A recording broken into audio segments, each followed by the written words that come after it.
자, 여러분, 14주차 두 번째 강의예요. 우리 이번 학기 강좌 이제 마지막 강좌 시간이 됐네요. 이건 국제물류 및 운송론. 그래서 오늘은 어떤 내용으로 할 거냐면 항만하고 공항이라는 시설이 있죠. 그러니까 우리가 물류를 하기 위해서 그러니까 운송을 하기 위해서는 운송 수단이 필요한데 그 운송 수단들이 그쵸?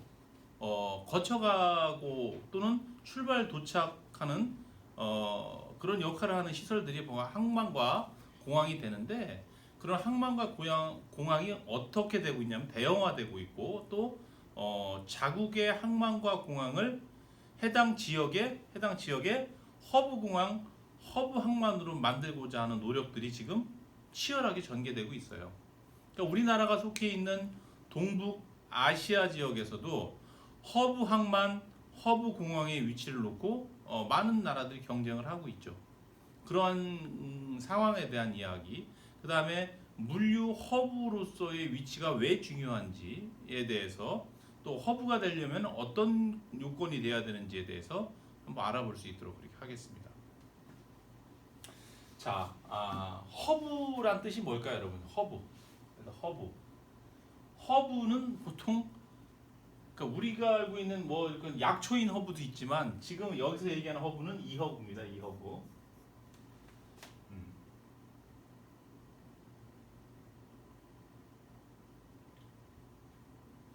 자, 허브.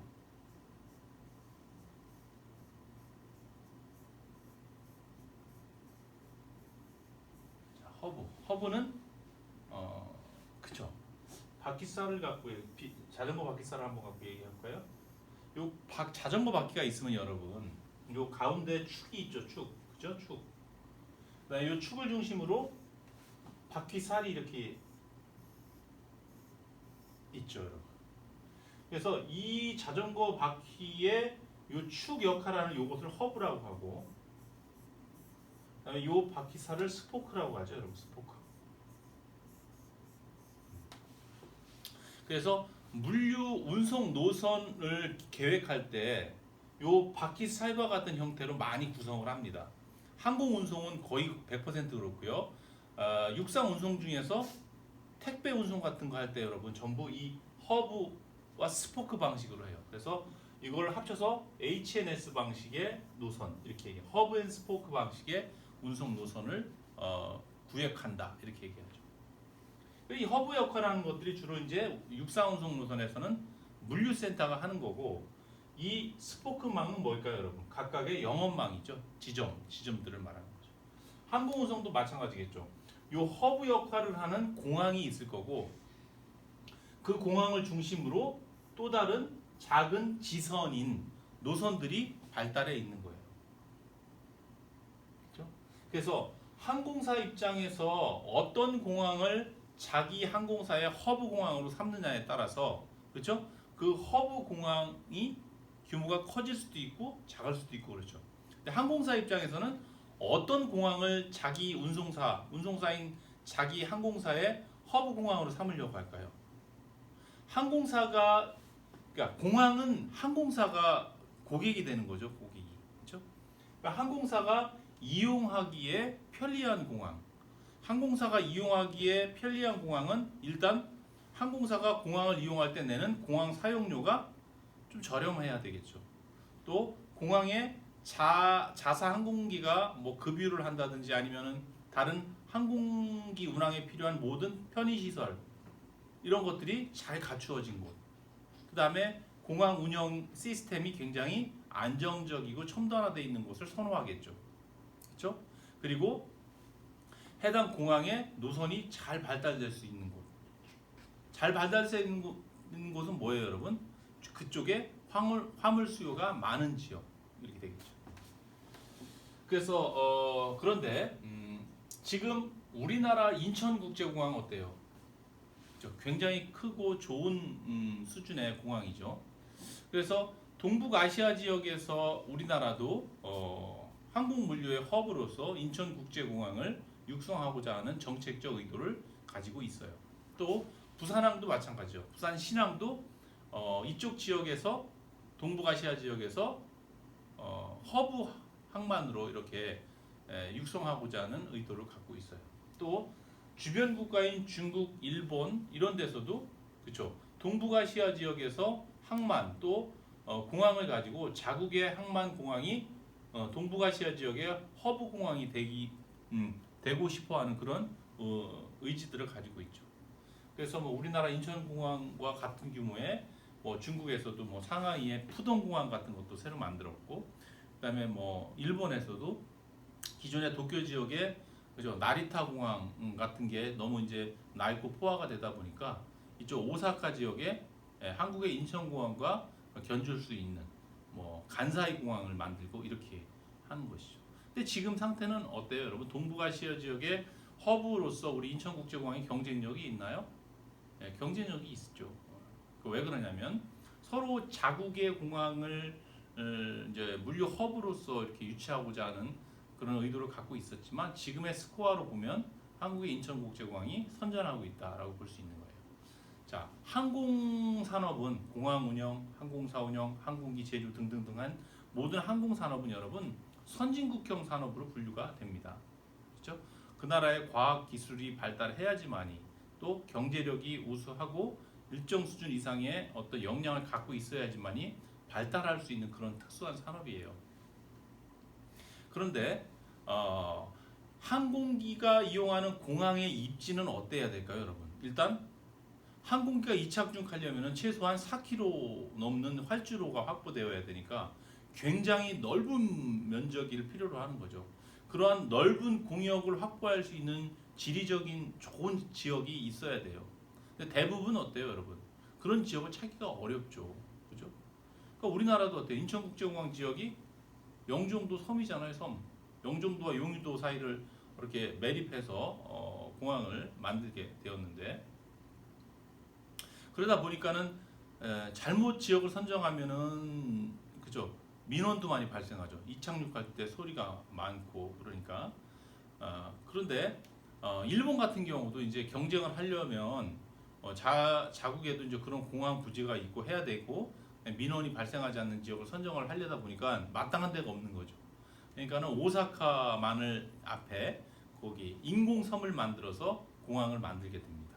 그러니까 오사카의 간사이 공항은 인공섬으로 만든 공항이 되고 중국은 어때요? 부지는 넓겠죠. 중국은 상하에. 그래서 푸동 지역에 푸동공항을 만들었는데 이제 두 군데보다 이제 우리 인천국제공항이 유리한 이유는 뭐냐면 일본은 어떤 문제를 갖고 있냐면 인위적으로 인공섬을 만들고 거기에 공항을 건설하다 보니까 공항의 건설 비용이 어떨까요, 여러분? 훨씬 더 많이 들어간 거예요. 천문학적으로. 그러니까 결국은 공항이 완공된 다음에 그 비용은 그죠? 공항 사용료로 징수를 받아서 이렇게 해결을 해야 되는 건데 지금 항공사들한테 공항 사용료를 받게 되는 거죠. 항공사들은 어때요? 같은 지역에 서울 인천공항이나 간사이공항이나 푸동공항이나 같은 지역에 있는데 간사이보다는 인천공항이 훨씬 저렴하다 이거예요. 그러면 당연히 인천공항을 사용하게 되는 거예요. 간사이공항 비싼 데는 뭐하러 거기 가냐 이렇게 되는 거죠. 그런데 거기다가 또 어떤 문제가 발생했냐면 일본의 간사이 공항은 인공섬을 만들어서 이렇게 운행을 하다 보니까 이게 나중에 보니까 지반이 침하하기 시작한 거예요, 여러분. 그 어때요? 천문학적인 비용을 들인 데다가 또 저런 현상이 발생하니까 그걸 또 보수하기 위해서 또 막대한 돈이 또 투자가 되는 거죠. 공항 사용료는 더 비싸질 수밖에 없는 거예요. 그러니까 지금은 어땠을까요, 여러분? 간사이 공항은 굉장히 야심차게 인공섬을 만들어서 동북아시아 지역에 공항으로서의 물류 허브를 꿈꾸면서 착공을 하고 개항을 했지만 지금은 어떤 공항보다도 더 항공사가 사용하기에 불편한 공항으로 전락하고 말았어요. 푸동공항은 어떨까요, 여러분? 어마어마하게 크죠. 근데 잘 안 가. 인천공항보다. 왜 그럴까? 중국이 돈이 많아서 투자를 했는데 공항이라는 게 뭐라고 그랬어요, 여러분? 그 나라의 어떤 경제력이나 국력의 수준, 과학기술의 지표, 선진국의 어떤 표본을 보여주는 산업이기 때문에 그냥 단순히 자본을 투입해서 이렇게 만들 수는 있을지언정 그 수준에 맞게끔 운용을 하지 못하는 거예요. 공항을 운영하는 수준이 일정 수준 이상에 도달해 있지가 않은 거죠. 그죠? 이런 거예요. 시설은 좋고 다 크기도 좋고 다 충족은 하는데 가서 사용해 보니까 너무 불편한 거예요. 업무 처리도 원스톱 처리도 안 되고 지연되고 실수도 많고 매끄럽지도 않고 공항 운영이 그러니까 항공사들 입장에서는 아 저기 뭐 시스템이 저래 뭐 이렇게 되는 거죠. 그러면서 인천국제공항이 각광을 받는 거죠. 또 인천국제공항과 거의 대등한 수준에서 지금 동북아시아 지역에서 화물을 처리하고 있고 더 많죠. 화물 처리량은 그런 공항이 하나 있는데 거기가 홍콩의 첵납콕 공항입니다. 첵납콕 공항의 화물 처리량이 인천공항보다 좀 많아요. 그런데 거기에 문제는 뭐냐면 여러분 허브의 위치를 점유하려면 여러분 이런 이 중심성이 있어야 돼요. 그러니까 연결성이 좋아야 되는 거예요. 화물에. 그러니까 다시 말해서 지지난 시간에 교수님이 항공 화물 설명할 때 OD 화물이 있고 그죠 여러분? 트랜짓 화물이 있고 그다음에 TS 트랜시프먼트 카고 있다고 그랬죠. 이거는 기종점 화물, 출발 도착 화물을 기종점 화물이라고 해요. 이거는 통과 화물. 얘는 환적 화물 이런 거죠. 그럼 이게 화물의 종류인데 화물 공항을 이용하는 화물의 종류인데 허브의 역할을 한다는 건 뭐예요, 여러분? 이 출발 도착 화물의 성격보다는 통과 화물이나 환적 화물이 많이 이용되어지는 공항이 바로 허브 공항이라고 할 수 있는 거예요. 그렇지 않겠어요? 허브의 역할. 그냥 오리진 포인트와 데스티네이션 이것만 양이 많은 게 아니라 이 중간에 그죠? 여기를 통과하는 이 중심성의 위치에 서야지만이 허브 역할을 한다고 할 수 있는 거죠. 그렇죠? 여기를 통해서 최종 목적지로 가는 역할. 그게 바로 허브 공항이에요. 근데 홍콩의 첵납콕 공항은 물동량은 인천공항보다 많을지언정 그 화물의 특성이 여러분 이거에 의존하고 있어요. 7, 80%가 이거란 말이에요. 인천공항은 이거하고 이거가 거의 5대 5예요. 50대 50. 그러니까 허브의 중심성이라는 그 개념, 그 기능으로 봤을 때는 인천국제공항이 명실상부한 동북아시아의 허브공항이라고 할 수 있는 것이죠. 이러한 허브공항 개념은 여러분 최초에 미국 그 다음에 유럽에서 발달한 거예요. 미국하고 유럽. 왜냐하면 항공교통 자체가 발달한 나라가 미국이죠. 처음에 전후 2차 세계대전 이후에 항공기의 어떤 유용성이라든지 필요성에 대한 인식이 높아졌어요.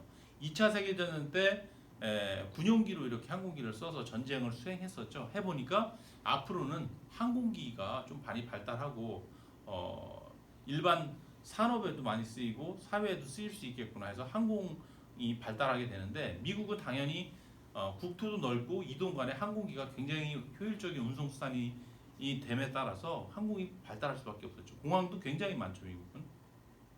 그래서 미국도 미국 자체적으로 항공사도 많고 항공기도 많고 공항도 많지만 항공사 입장에서는 미국 대륙을 놓고 봤을 때 그렇죠. 자기 항공사의 허브 공항 역할을 하는 포인트들이 있겠죠. 뭐 동부엔 뉴욕, 서부에는 LA, 뭐 밑에 남부에는 애틀랜타, 북부에는 시카고 뭐 이런 식으로 그죠?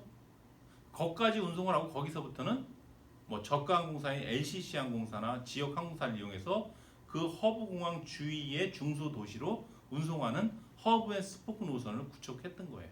그래서 허브 공항 개념이 나왔고 그 다음에는 항공이 발달할 수 있는 지리적 여건이 된 데가 유럽 대륙이잖아요. 작은 나라들이 다닥다닥 다 붙어 있었죠 대륙 안에. 거기서 이동할 때도 그렇죠. 항공 운송수단이 많이 쓰였겠죠. 그래서 유럽 전체 유럽 대륙의 허브 역할을 하는 공항 이런 것들이 이제 생겨나게 되는데 대표적인 게 뭐 네덜란드의 암스테르담에 있는 스키폴 공항 같은 데가 이제 유럽 허브가 되는 거죠. 화물 쪽에서는 그죠 허브가 되고 프랑크푸르트 공항 이런 허브 공항들이 존재를 하게 되고 그게 이제 아시아 쪽에 와서 이쪽 동북아시아 지역에서도 이제 경제가 발달하고 중국이 성장하다 보니까 이쪽으로 유입되는 물동량들이 굉장히 많죠. 뭐 전 세계 지금 항공 화물량이 60% 이상 이쪽 동북아시아 쪽으로 몰려 있으니까 우리 지역에서 허브 역할을 하는 공항은 어디가 그 역할을 하느냐에 따라서 나라 경제 발전과 여기에도 많은 영향을 미치는 것이죠. 예를 들어서 허브 공항화가 되면 어떤 장점이 있을까요, 여러분? 화물이 모이죠. 화물이 모이면 뭐예요? 관련된 기업들이 투자를 하게끔 되어 있어요. 투자를 하면 사람들이 또 모여오죠. 또 고용 창출도 되죠. 이렇게 되는 거죠. 나라 경제에 미치는 영향이 실로 크다고 할 수 있어요. 그 다음에 항만도 똑같죠. 항만도 허브 항만 역할을 해야 되는데 중국의 상해항도 있고 뭐 대만 가오슝항도 있고 선전항도 있고 그렇죠? 우리나라 부산항도 있고 부산항이 옛날부터 항구 역할을 했지만 그렇죠? 이제 물동량이 많아지고 교역량이 많아지니까 기존의 부산항으로서는 그걸 커버를 못하니까 우리도 새로 뉴포트 부산 뉴포트 신항만을 만들고 그렇죠? 운영하고 있는 것이죠. 부산 신항도 굉장히 물동량이 많고 아시아의 허브로서 손색이 없죠. 그래서 외국에서 이렇게 견학도 오고 그러고 있어요. 그래서 우리나라는 부산항과 인천공항이 동북아시아의 허브 국가로 도약하기 위한 아주 중요한 인프라 시설로서 작동을 하고 있다. 이렇게 보시면 될 것 같습니다. 앞으로도 어떻게 해야 돼요, 여러분? 물류 중심 국가로서 우리가 도약을 해야 됩니다. 국토가 작고 자원이 없는 나라가 선진국이 된 사례는 주로 물류 중심 정책의 어떤 산업을 육성하고 정책을 펼쳤을 때 선진국으로 된 사례가 많이 있죠. 싱가포르, 네덜란드 어때요? 국토가 작고 자원이 없죠. 그런데 물류 중심 국가, 물류에서의 물류 강국으로 도약하면서 그죠? 경제가 성장하고 선진국에 들어설 수가 있었죠. 그래서 한국에서도 지속적으로 물류 중심 정책을 펼치고 이로 인해서 허브 국가로 동북아시아 지역의 허브 국가로 도약하면서 나라의 어떤 그 선진화, 경제력 향상을 꾀할 수 있는 그런 정책이 실로 중요하다고 할 수가 있겠습니다. 이렇게 해서 이제 정리가 되어 가고 있는데 한 가지만 더 이야기를 할까요? 어떤 내용이 있을까? 요거 하나만 개념을 더 설명을 할게요, 여러분. 항공사하고 해운사하고 다 뭐죠, 여러분? 운송사죠, 캐리어. 물류에서는 운송사로 구분이 되고 캐리어예요. 그런데 보통 다른 기업과 기업 간에 전략적으로 제휴를 하는 경우가 있죠. 스트래티직 얼라이언스라고 하는데 그런 제휴들이 보통 다른 업종끼리 이렇게 제휴를 했을 때 서로 윈윈 할 수 있는 경우가 있는 경우에 일반적으로 전략적 제휴를 많이 하죠. 뭐 예를 들어서 항공업으로 치면은 항공사하고 그렇죠? 호텔하고 또 뭐예요? 렌트카하고 이렇게 전략적 제휴 많이 하죠, 여러분.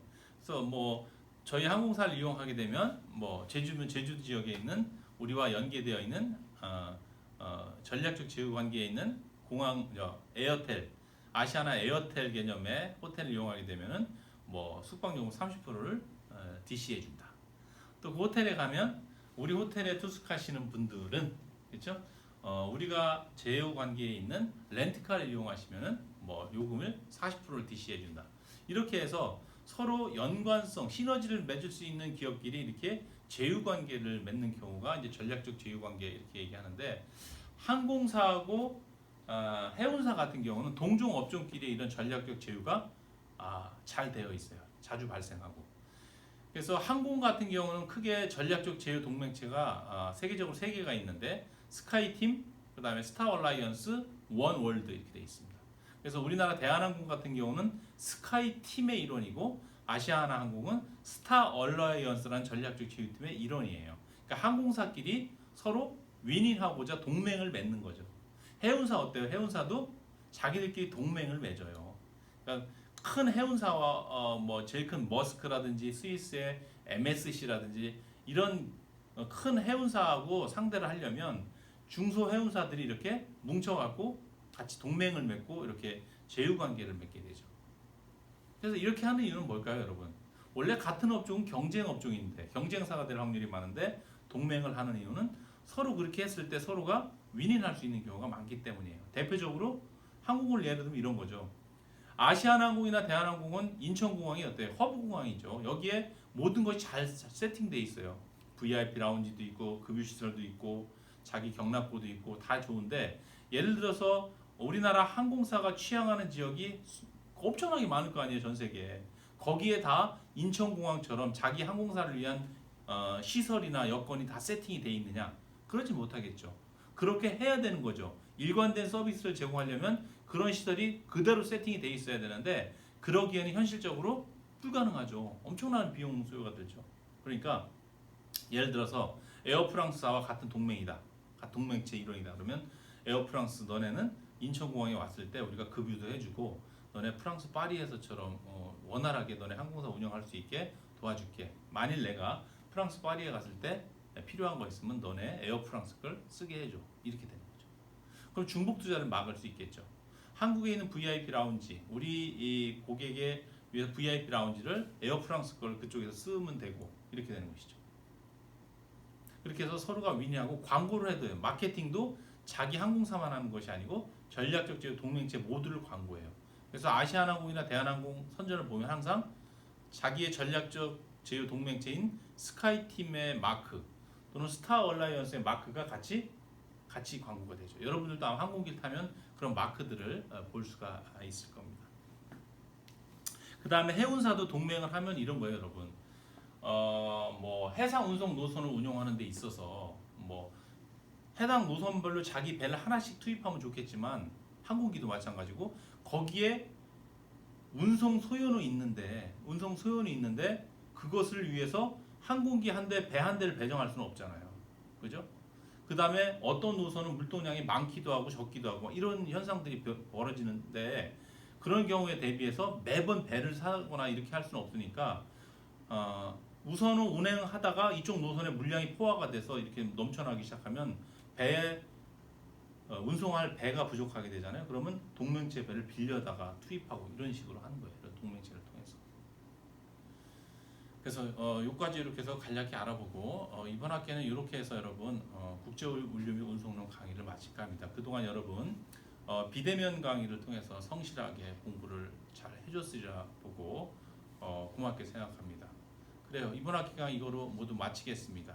그리고 시험 관련된 공지는 추후에 다시 별도로 이렇게 여러분에게 알려줄 수 있도록 그렇게 하겠습니다. 수고 많았습니다.